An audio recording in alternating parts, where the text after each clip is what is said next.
One thing that I wonder about there is because there's an element to which the experience itself is something that can, well, certainly be hard to tell people about. It can be hard to explain even to yourself at certain times. So I wonder then, how would someone manage with the potential difference in understanding with those around them who hadn't maybe gone through an experience like that?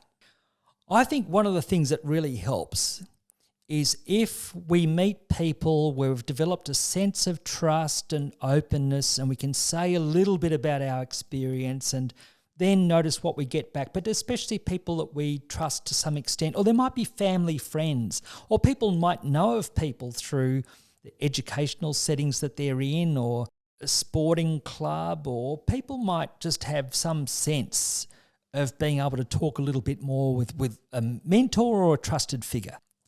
And in the long run, I think it really helps to have a spiritual friend. I have a number of people that I would call spiritual friends, and it makes the world of difference to me. So I've written about how I came across a mentor over 30 years ago. He's a close family friend, Ross, but I also refer to him as my mentor. And what I mean by that is he was a person who helped me understand so much more about, say, synchronicity and accepting that and integrating that in your life. It makes a real difference if you know of other people who've had certain kind of experiences, which at times in the past, and still now, many people might find that through their religious beliefs.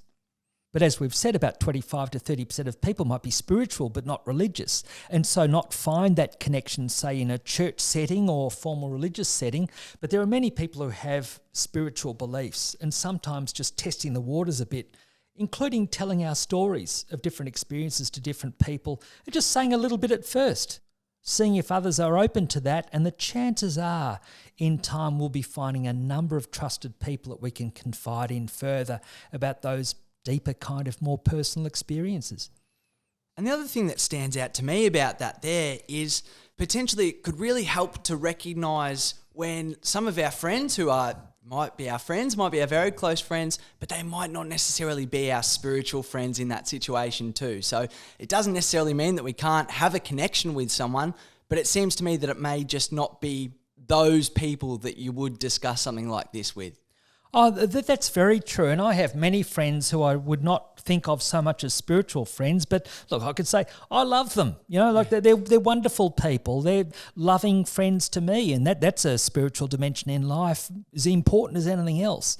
So we don't have to have people exactly share our beliefs, and we can have people that we're very close to who might even dispute our beliefs that way. Like one of my close friends just thinks I'm a weird kind of nut. That's okay. That doesn't matter. I think he's an ultra-rationalist. That's fine. We get on fine just that way. So, yeah, we don't have to be too exclusive about all of this. But I did find it made a big difference to me when there were, say, 2 or 3 people I could have conversations like this, even one.